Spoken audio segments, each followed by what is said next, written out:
I'm here basically to discuss the benefits of insulation and what these new 6-star energy ratings actually mean. I'll try and keep it simple so that everybody understands what I'm saying.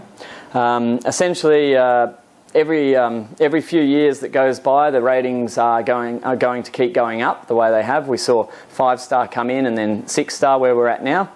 And basically what this means is that buildings have to be insulated better. The reason for this is essentially we're using too much energy with air conditioners, and it obviously makes a lot of pollution and a big energy cost, and obviously the government's trying to lessen the amount of energy that we're wasting.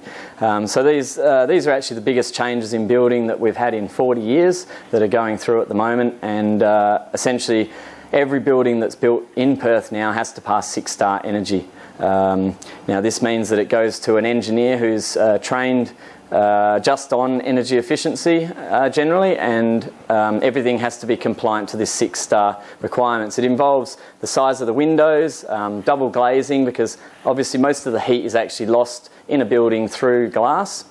So it affects the amount of glass you're allowed to have in a building compared with the floor area. As well as which way around the building is orientated in relation to which way the sun goes up and down. Even essentially in Perth, double brick construction is the most popular. It has been for a long time. That is going to change in the future, I'm pretty sure, because it is getting harder and harder to make double brick construction actually pass the energy requirements.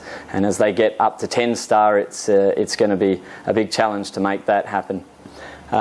Designers come into this, verandas on buildings around the building to keep the sun off the walls. As I said, which way around it is, insulation in the wall, double glazing. These are all things that affect the energy rating of a building. Now everything has to go to an engineer. It has to have basically a tick that goes through a computer program, and it comes out with a tick or a fail. If it's a fail, then obviously things have to be changed in the way the building's designed, or what windows etc. are put in. And if it's a pass, obviously you're okay to go ahead and build. Now every builder basically is supposed to be doing this, and nothing will go through council unless you actually have a tick on your energy checklist.